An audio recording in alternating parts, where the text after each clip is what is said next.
terakhir. Siapakah yang akan tercatat secara 31 laga Derby Klasik dan MPL Arena? Mana tepuk tangannya?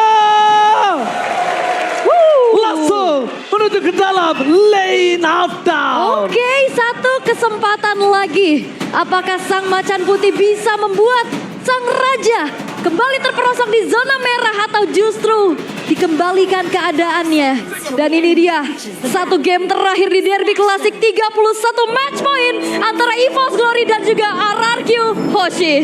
Alright. Oke. Ini yang menarik, akhirnya ada Purify yang kali ini bisa ngedinai bagaimana Curse of Blood, kutukan darah dari Carmilla. Purify Gaming respect. Nampaknya ini adalah pelajaran dari game yang pertama Profesor dan juga Au. Udah pasti gak sih? Gak ada yang kena lagi untuk area of evac.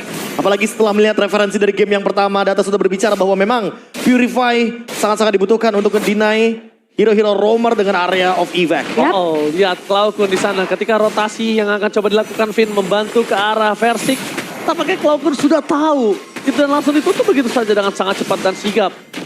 Dan bahkan lihat, untuk kali ini mereka lepaskan Little Wanderer-nya bermain dengan tidak terlalu agresif. The power of agresif mungkin dimiliki dari EVOS sampai saat ini. Oke, Brans Bow Inspire. Master Assassin juga. Dan bahkan kalau kita melihat dari Swift-nya, attack speed full harus dibawakan. Tapi untuk Dawn-nya sendiri dia juga punya Rapture. Dia punya satu buah Adaptive Penetration sehingga membuat nantinya nggak bakal kalah-kalah banget juga untuk adu damage. Tapi ini Carmilla sih sebenarnya kuat banget ya. Kalau bisa dibilang, walaupun dengan adanya satu Purify yang emang dibawa juga. Karena kita nggak jarang ngelihat Carmilla dengan Vengeance. Semakin durable lagi di depan. Tapi ya jangan dilupakan juga bahwa Annabelle is online kali ini membawakan hero favoritnya. 4 kali menang, 1 kali kalah dari 5 pick yang dihadirkan. 80% win rate dari Annabelle. Di level yang keempat juga kali ini. Bahkan ada pressure yang diberikan sehingga membuat Brans kayaknya agak sedikit harus recall terlebih dahulu. Itu ketika 1v1. Itu dipancing loh Alpha ini ya, Spear of Alpha-nya tadi. Tapi nggak keluar sama Annabelle kalau misalnya Profesor sadar dan juga Au sadar. Itu dipancing. Makanya dari sosok Skylar dia ke depan, ada Finn di sana. Jadi masih ada Purify, masih ada juga nanti Matilda-nya di sana. Apalagi ada Purify kan. Jadi masih kuat banget untuk bertahan hidup. Oke, memaksa tim fight di arah top lane. Double knockout strike dikeluarkan Dawn. Nampaknya memilih untuk mundur karena dengan adanya Pit Turtle yang sudah terbuka. Dreams terdeteksi posisinya. Membuat RRQ Hoshi kali ini agak di dalam kondisi yang cukup berat. Karena asal Liko terdeteksi akhirnya berhasil mendapatkan satu bar retribution K. Di sana first blood Cloudkun. Dan membuat EVOS berhasil mendapatkan satu turtle. Cloudkun save the day for this time. Yap, keuntungan banyak bisa diamankan oleh EVOS Glory. Turtle didapatkan, First Blood juga mereka dapatkan. Dan kembali Annabelle dengan adanya Spear of Alpha. Dengan kombinasi juga nantinya dengan Spear of Destruction. Ini akan membuat dari RRQ Hoshi juga akan semakin sulit. Karena kita tahu bagaimana Moskov ini punya kekuatan. Dia bisa jalanin lane jauh, dia bisa join the fight dengan cepat. Oke, Tapi kalau ngomongin soal kesabaran, kayaknya Annabelle benar-benar punya kesabaran tersebut bersama dengan Dreams ya.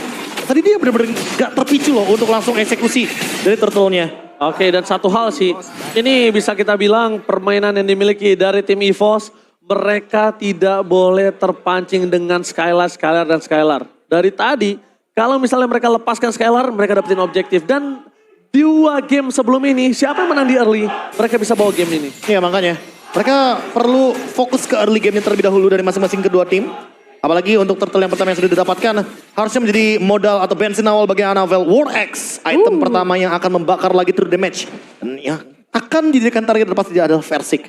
Yap, ini bakal bisa dibabak belurin ya. Apalagi bisa terlihat juga satu level dipegang dari Annabelle di atas Versiknya itu sendiri. Rotasi yang ternyata memang udah mulai didinai juga perlahan-lahan. Dengan adanya Clay, Finn berjalan bersamaan pula, rumputan yang memang harus lebih diwaspadai karena kita tahu bagaimana Lui dengan Cloudkun, Diversion, Dispersion bakal bisa Oh my god, surprise! Happy birthday Skylar di arah bottom lane. Purify Gaming save the day untuk seorang Skylar. Lihat di sini hampir saja dia bisa termakan. Ternyata surprise-nya gagal. Nah itu Diversion yang memang mengejutkan juga. Tapi nah itu, dengan mungkin bisa hadir di mana aja. Jadi awareness dari RRQ Hoshi juga akan semakin lebih tinggi. Ya, tapi kalau misalkan melakukan ganking ke arah Skylar dari depan kayaknya bukan menjadi ide yang baik sih barusan. Kalau mungkin dari belakang itu kayaknya bisa jadi opsi. Karena nggak ada- ketika nantinya EVOS-nya dapetin keuntungan. Karena dia gak bisa loncat kemana-mana bro. Dia purify soalnya. Dia purify, dia gak ada flicker ditambah dengan Kari juga Phantom Step-nya ada cooldown. Ya Phantom Step-nya sejauh apa sih? Iya, gak jauh-jauh banget kok. Itu ada temboknya kejedot. Tapi lihat nampaknya Versik tidak akan tinggal diam. Mereka memasang Divine. Tepakan Finn! Berhasil melakukan takeover terhadap Turtle. Kembali lagi Finn is back. Pencurian Turtle yang selalu dilakukan oleh dirinya. Tapi nampaknya Finn masih coba untuk di take down oleh para pasukan dari tim EVOS Glory. Dan di sini kondisinya mungkin banyak yang sudah lupa kalau Finn adalah salah satu member RRQ yang sering banget melakukan steal wall. Lebih ke hobi sih. Hobi ya. Iya. Habit. Mencuri ya. Tapi memang ini juga tadi dari satu buah diversion ini dikirim untuk Bransnya bisa langsung mendorong landing bawah karena Skylar udah hampir juga bisa menghancurkan outer turretnya. Tapi pertukarannya nggak adil sih. Dream tumbang dengan adanya nyawa dari Versik yang memang menjadi fokus dari EVOS Glory. Tapi ya itu lihat Skylar kembali bisa mendapatkan space-nya perlahan-lahan. Ya, tapi masalahnya kayaknya bukan masalah yang besar menurutku untuk outer turret. Karena lagi dan lagi ya, nanti job desk-nya Brans yang bakal menjalankan landing jauhnya. Oke, Brans ingat damage-nya sangat sakit sekalipun Versik sekuat ini tidak akan bisa menahan damage yang diberikan oleh Brans. Dan mungkin yang harus diingatkan oleh para pasukan dari tim EVOS, dia ngejaga Brans ini agak cukup sulit karena Brans juga punya manuver yang sedikit agak cukup pendek. Yap. Range-nya ya. Ini poking terus-terusan terjadi oleh Clay. Oke, Don menuju ke arah depan dengan adanya Spear of Alpha, Flicker for defensive. Dengan adanya Aim of Fate membuat Don tidak akan luput dari ganking dari top lane. Oke, outer turret harusnya bisa dipertahankan walaupun setitik lagi dari segi hit point-nya juga. Tapi nggak berhenti nih karena Finn udah mulai masuk ke lini belakang dari EVOS Glory. Ya, karena RRQ bawain hero healer, otomatis mereka akan sangat-sangat minim powernya ketika tim fight berempat. Makanya EVOS Glory nggak mau menghentikan bagaimana pressure mereka, tekanan mereka ketika mereka mendapatkan kill terhadap Don. Mereka mau cari lagi soalnya. Oke, tapi lihat Versik di sana. Bakal coba untuk memastikan supaya tidak ada wave yang masih lebih maju lagi ke sana. Berbahaya sekali untuk mereka. Dan sedangkan kita lihat di sini, di arah bottom lane masih bebas.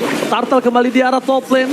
Langsung ada Anavel, Retribution terbuka, T-Fight pun terjadi, Trenches kami, Spear of Alpha for nothing. Membuat para pasukan dari tim RRQ melihat banyak kondisi yang terbuang. Flicker, ultimate, semua kebuang. Yap, tapi Turtle yang muncul bakal coba untuk dikontes juga perlahan-lahan. Versik sudah mulai hadir begitu pun Finn. Oke, tapi nampaknya Spear of Alpha pun tidak ada dengan tidak ada Cloud pun dengan flickernya. Oke. Tidak membuat RRQ berani untuk melakukan kontes. Yap, Yeah. dengan ini sebenarnya juga Clay bisa memberikan pokingan damage yang benar bisa ditelan bulat-bulat karena nggak ada healer. Minimal kalau udah menginjak ke arah middle to the late game, recall harus dilakukan. One by one situation di arah bottom lane. Flavi lagi menjadi pilihan utama dan untungnya tidak berhasil mendapatkan apapun, Finn. Mencoba untuk mendeteksi Ama Vendetnya masih for nothing. Tim Fight akan coba terjadi dengan adanya sedikit Astral Echo. Mereka sadar akhirnya dan tiba-tiba surprise, Bros! Hilang! Don! Standby dengan Cam yang berada di arah bottom lane berhasil mendapatkan blast. Tim Fight pun terjadi. Tapi ini dia Curse of Blood. Membuat para pasukan dari tim RRQ mereka nggak bisa maju lebih dalam lagi. Informasi telah didapatkan. Fokus menuju ke arah mid turret. Dan surprise attack from Cloud. Purify Gaming nggak bisa menyelamatkan Skylar karena mereka berhasil membalikan keadaan. Dua hilang. Wow, satu buah rotasi cepat yang memang bisa dimanfaatkan. Diversion menuju ke arah satu buah rumputan kejutan kembali terjadi di mana Skylar harus hilang untuk pertama kalinya. Skakmat, itu yang terjadi ketika Sang Raja ternyata benar-benar tidak punya jalan untuk keluar. Dan kali ini dengan adanya Curse of Blood kena 4 pemain, mereka harus mundur tapi ternyata tidak ada lini belakang yang aman selama masih ada Cloud Kun. Diversion surprise dari belakang dan itu yang membuat tumbangnya Brans menjadi trade yang sangat-sangat menguntungkan bagi EVOS Glory. Oke, satu jawabannya berarti tandanya rumput tidak ada yang aman. Apapun yang ada di sana rumputnya harus dicek. Betul, Iya. rumput yang tidak bergoyang belum tentu tidak ada orang. Ini masalahnya Clay harus bukain semua minimap yang ada, semua bush kalau possible. Karena memang tidak ada tempat yang aman untuk saat ini. Timing demi timing dimanfaatkan dengan adanya Cloud Kun sebagai pilar utama untuk mereka bermain dari belakang. Mereka udah nyoba melakukan takedown ke arah Skylar dari depan. Mereka tahu kalau Skylar ini power untuk defense-nya sangat luar biasa. Oke, tapi nampaknya kondisinya kali ini Don akan coba mundur. Dan bahkan para pasukan dari tim RRQ, mereka yang udah mulai terdeteksi berada di arah pit Lord nampaknya. Karena ada sosok Ruby dan juga Annabelle di sana dengan alfanya. Oke, tapi kayaknya bakal coba untuk kembali dipok, di reset lagi aja, ditarik ulur terlebih dahulu. Tapi, Annabelle coba untuk pegang balik, take over terhadap Lord, tapi ternyata tidak lebih lama lagi. Dan gak ada detektor juga dari Clay, dia belum menemukan di mana pemain dari EVOS Glory berada. Belum ada informasi juga yang bisa di-trade. Itu ada sedikit after effect kalau misalnya sadar Profesor. Iya, sedikit. After effect yang tandanya ada sedikit rotasi yang masih belum diketahui kemana. Benar. Dan masih belum ada jawaban dari RRQ Yoshi. Gak ada yang bisa bukain map secara pasti. Oke, mencoba untuk menangkap karena Dream sana versi. Harus mundur ke arah belakang. Damage terlalu sakit. Bahkan Clay. Almo penetrate flicker block Fluffy. Menyelamatkan semua. Mencoba untuk mundur ke arah belakang. Guards of Blood membuat para pasukan dari tim RRQ mereka poranda. Lot pertama di tangan dari EVOS. 3.900 gold menuju ke arah 4.000 gold. EVOS telah mengungguli dan 2 game terakhir. Siapa yang pegang di early, dia yang mendapatkan gamenya. Lagi-lagi Fluffy. Kembali lagi dikeluarkan. Finn gak bisa jalan pulang. Dan untungnya kali ini para pasukan dari tim RRQ mereka tidak terlalu terburu-buru untuk team fight France. Damage-nya bisa harus udah mulai diperhitungkan. Bisa harus diperhitungkan. Ini target dari Fluffy sih bagus banget ya. Dia ngelihat Clay, dia langsung tarik dan akhirnya ngebuat 4 pemain yang tersisa dari RRQ Hoshi pun sulit untuk bisa melakukan adanya kontes terhadap Lordnya. Dan sekarang Lord udah berjalan di arah bawah. Oracle menjadi item pilihan untuk Annabelle. Ya, udah pasti Oracle dengan adanya Spell Vamp, dengan adanya power dan cooldown reduction juga. Hybrid defense yang sangat stabil harusnya membuat EVOS Glory makin lebih berani juga untuk menabrak ke base turret. Apalagi dalam keadaan seperti ini, stacknya Annabelle lebih ready juga untuk team fight di level yang ke-15. Sementara untuk Versik, dia masih ketinggalan 2 level di bawahnya. Alright, di arah bottom lane kita lihat para pasukan dari tim RRQ mencoba untuk melakukan sedikit defensif terhadap Lord yang mereka miliki. EVOS Glory 6.000 gold difference. Team fight kembali terjadi dan bahkan Versik diselamatkan oleh seorang Finn. Tidak akan ada mau team fightnya karena kalau mereka memasang team fight yang ada lihat wave di arah top lane belum mereka clear. Mereka juga belum bisa memastikan mereka memenangkan team fight. Kalau tiba-tiba terkena wipe udah pasti. Dan ini masih Lord yang pertama juga ya. Diikuti dengan adanya hancurnya inner turret. Menyisakan 3 base turret saja. Dan ini dia item utility yang memang digunakan dari kedua belah mid laner. Necklace of Durance yang menjadi pilihan. Ya udah pasti sih. Ini ada hero regen juga kayak Matilda, Favor dan Flask of the Oasis.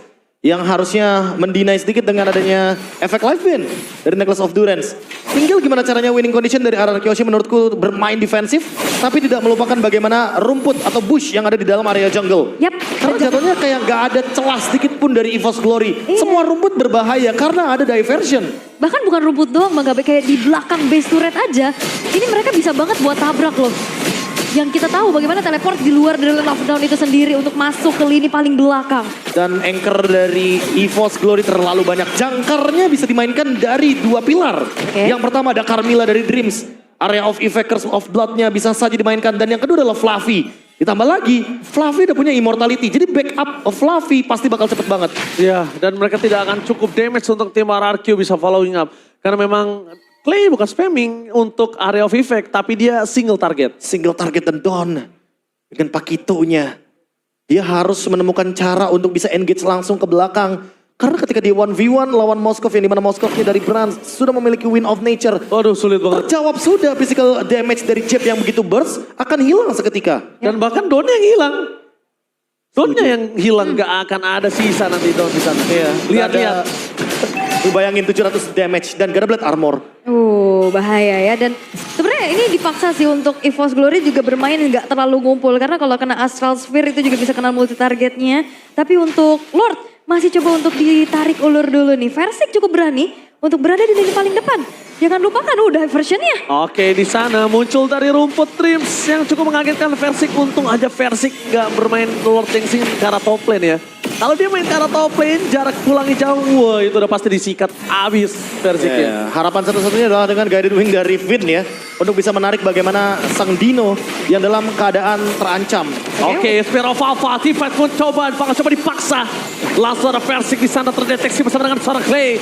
Vin bersama dengan Skylar di sana memasang T-Fight kembali. Dan langsung ada Second Eagle ke belakang. Tidak bisa dibendung, damage yang terlalu besar. Maka Versik tertinggal begitu saja menjadi korban keganasan EVOS Glory. Menunjukkan ketajaman taringnya. Menggigit para pasukan Araki dan surprise. Menuju ke arah Don dan tidak bisa terperangkap. Untung aja Don bisa lolos. Kalau nggak ada flicker itu Don menjadi korban kedua. Tapi Versik ini babak belur seadanya Habis. sih. Wah ini jadi garda terdepan, tapi ya itu yang akhirnya menjadi makanan untuk Anavel. Terus-terusan. Ya, ditambah lagi untuk sekarang push akan menuju ke bottom lane. Harusnya bakal dilanjutkan lagi untuk push mid dan juga bahkan di top lane. Melihat bagaimana Anavel dan Brans yang menghancurkan turret di area bottom lane. Wow, ini lihat Lord Enhance bergerak ke arah bottom lane. Super Minion di dua wave yang berbeda juga sudah mulai bergerak menuju ke arah base turret. Flavi menunjukkan batang hidungnya. Amavel dan Black Heart. Flavi berhasil mendapatkan satu point kill. Dan bahkan T-Fight pun masih coba terjadi. Pasukan Araki tidak kenal kendor. Di sini mereka kill didapatkan. Mereka kehilangan Don. 3 berbanding 4. Bukan hal yang baik untuk tim Araki mempertahankan base mereka. Tapi untungnya dengan darah yang sakaratul maut membuat EVOS Glory harus sedikit meredam permainannya. Wah Amavel dan Flicker jauh banget. Jauh banget. Jauh banget itu. Dan akhirnya membuat dari Don dan Kulenya pun menghilang di fight yang begitu intens. Ya, tapi masalahnya EVOS Glory ingin memaksakan melakukan push tanpa adanya minion di mid lane. Dan itu merupakan menurutku hal yang cukup berbahaya ketika Bransnya lumayan terancam di lini belakang dengan kehadiran dari Skylar yang free hit. Kalau kita lihat dari instant replaynya, lihat minionnya seinstan itu untuk dihancurkan dengan adanya Astral Echo. Dan sesaat setelah adanya wave clear di area mid lane, Skylar-nya mampu untuk mendeliver damage sebanyak mungkin. Dreams-nya pun kehilangan immortality. Agak terlalu dalam juga ya, base turretnya masih berdiri, tapi sekarang Mereka masih mau team fight kembali. Ini menjadi team fight untuk trigger. Siapa yang ngeluarin spell, siapa yang ngeluarin skill, ini cukup berarti loh di sini. apalagi sekarang juga udah menginjak menit 16 ya, udah hampir level maksimum juga untuk semua pemain yang ada. Oke. Perlahan-lahan ini juga yang perlu diperhatikan adalah positioning dari Skylar. Dan akhirnya ada Blade Armor dari Versik, tapi Oh, Goxel Kevin surprise! Venom Data Skylar! Dari jam pertama dan 2 hilang! Ini bencana! Lihat, mereka kehilangan fondasi mereka. Mereka kehilangan Versik, mereka kehilangan Skylar. Wave menuju ke arah bottom lane. Membuat para pasukan RRQ. Mereka harus clear dengan sangat cepat. Ini benar-benar tidak bisa dibendung oleh RRQ. Setidaknya walaupun tidak langsung menuju di bottom lane. Mereka harus pecahkan mid turret terlebih dahulu. Wah, satu buah kombinasi diversion dan juga satu conceal yang mengejutkan. Lagi? Oke, langsung menuju ke arah Don. Flicker for defense, double no outside. Pelan memaksa menghentikan pergerakan dari seorang Don. Tidak ada lagi air ground dan